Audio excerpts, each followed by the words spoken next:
All right, so today we're going to be teaching Ozzy the place command. The place command is by far the most valuable household command you can teach your dog, and you can also teach it for outdoor behaviors too, but you're going to be able to enforce clear boundaries. Your dog's going to get to practice impulse control, mental discipline, independence. The list of benefits sort of goes on, but it's a really helpful command for dogs, especially young dogs who are still gaining that understanding of what impulse control means. Step one is always figuring out what you're going to use. In this case, we're just going to use a cot. You can honestly use anything you want. You can use a cot, a dog bed, just something raised, ideally, that has a very obvious perimeter, just so the dog can easily identify where you're trying to send them. So in terms of equipment, I'm going to be using a prong collar that's attached to my leash. I'm also going to be adding in some low-level e-collar pressure, but you can honestly use any type of collar leash combination. You just need some type of connection physically to the dog so you can help steer them. And before I even start naming the command, I just want to make sure kind of what he's doing already. I just want to make sure the dog is comfortable getting on the cot itself or the bed. So this is excellent. If your dog is afraid of the cot or the bed, keep using your leash to steer them, but what you can also experiment with is just lowering the elevation of it and just kind of practice walking over top of it like this, just so they get a feel of what the cot feels like, walking over it like this, just gaining some confidence, and then you can eventually kind of have them sit on it like that too. So again, I'm just using my leash to steer. I'm just using my leash to steer him, because just like any command, especially send commands like place, you need some directional help. So that's where your leash comes in. Good boy. Very good. Next, we're going to start pairing a verbal command with a behavior. So now I'm going to start saying place. Good. Excellent job. Place. Use your leash. Good. If you've got a really overexcited dog, really make sure you're using your leash to guide them, but also stop them from just getting on the cot and then jumping off quickly. So you'll see me use my leash to pull him on, and then I'll pull it backwards almost just to make sure he stays. I always like to make sure as we start adding in more and more repetitions, I do a brief pause before I say the command again, just because a lot of the times, once you've done 5, 6, 7, 8 reps, the dog just sort of gets into cruise control. So you'll sort of start to see motions like when you turn around this way, they kind of are assuming you're going to say the word. So they're sort of doing the right thing, but again, they're kind of on cruise control autopilot. So I want to make sure that he's really present with me and in tune. So when I do come around, just a brief pause. Now I'll say place, guide him on. Good boy. Very good. So the next step is just kind of teaching the stay. So it's up to you if you want to teach the actual word stay, or the stay is just built into the command. That's what we do. When I teach place, the stay is just part of it. So what I really like to make sure is I've got a loose leash, just so I don't accidentally guide the dog off. And then while they're on, I'm just saying, good. Good boy. Good, and if they choose to lay down, that's perfectly fine. If they're sitting, that's perfectly fine too, or even standing. These first few sessions of teaching place, I really am just trying to get the point across of place means go to this target and stay there. So I'm just trying to define the perimeter and the boundary. So as you're moving forward and progressing, let's say your dog does pop off when they're not supposed to, all you're going to say is no, place, guide them back on. Good. So if they pop off again, no, place. Good. So immediately I'm just giving feedback of, yes, this is what I want in terms of good. And when they jump off place, I'm saying no, and I'm guiding them back. In the beginning, the amount of time your dog can stay on place is going to be very small. Just like the distance between yourself and the dog is going to be very short. So we're going to build up to that. But for now, it's just going to be very basic and very foundational in terms of just teaching the behavior and slowly building duration and better impulse control. Then I'm just going to teach that stay component. Good. Just keep a nice and loose leash here. Good.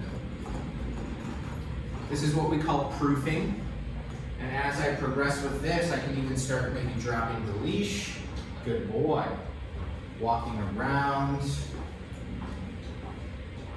This is where the true value and the true importance of this command really comes in, because it's one part just to teach the dog go to the cot, but it's a whole other avenue teaching them you have to stay on the cot. So once they grasp that concept, then they're really going to be working on that impulse control and the mental discipline. And those factors really come into play and help them understand better calmness, better patience, and so on. Grab the leash, just making sure he's still staying until I bring him off, because again, this is a permission-based exit. This is a permission-based release. So if the dog just thinks they can get up whenever they want, the true value of the command isn't as important. So making sure the priority is the permission to leave, so that they know, okay, I have to wait, for however long until I can come off the cot. Place. Good. So as soon as I'm sensing the dog starting to connect these dots, I want to start using less and less leash, just so eventually I can get to the point of using just my body, the verbal command, maybe a pointed gesture, just so I don't have to rely on the leash as much. Also see, I can start saying and delivering the command from further and further away, just to really make sure, again, the dog is understanding, okay, this word means go to this exact spot. Those of you that are working with the e-collar, what I'm doing is I'm using low level pressure. It's Ozzy's working level, which is about a 4. So when I'm saying the command, that's when I press and hold the pressure down until he's fully on the cot, then the pressure turns off. So very similar to the prong collar concepts, pressure on and off. I'm just sort of relying on this thing as opposed to the leash as much. So I can have the same exact conversations with or without the leash. Place. Good, so already I'm having to use less leash, which is great. Very good boy. And then every so often I'm just making sure that he's staying there. So again, for those e-collar folks, if the dog does jump off when they're not supposed to, that's when the pressure turns back on. The pressure will turn off once they get back on the cot. Good boy. Even walk around them. So again, to really just kind of start proofing, I'll create some more distance. Really kind of test things. Good boy, that's a good boy. And again, I'm not concerned about teaching the down command just yet. I just want to reinforce to stay within the perimeter here. Good job. Good. Ozzy. Very good, buddy. Place. Excellent. So the less I use my leash, the more I have to use my body, just to really mimic where I want the dog to go. So think of yourself almost as like a magnet. So if I don't have my leash on me, I'm going to be able to steer my dog just by moving closer to the target. Place. Move my body closer. Excellent, boy. That's a good boy.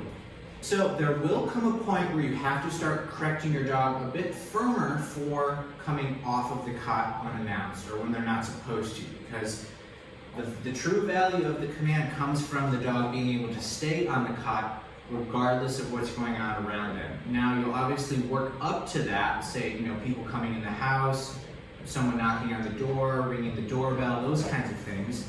But there will come a time when that correction will serve as added information for the dog to help them better understand where they have to stay. And just like any other correction, it's just going to simply be you mark it with no, and then you either correct with a leash correction, like a pop on the leash, or if you've got your remote, you can dial up to a motivating level, say no, and tap the button. Now that part of this process will come a bit later, once we've really patterned the command, patterned the behavior, but just know you have to provide your dog both. You have to provide the guidance / reinforcement, but also the consequence for coming off of the cot when they're not supposed to.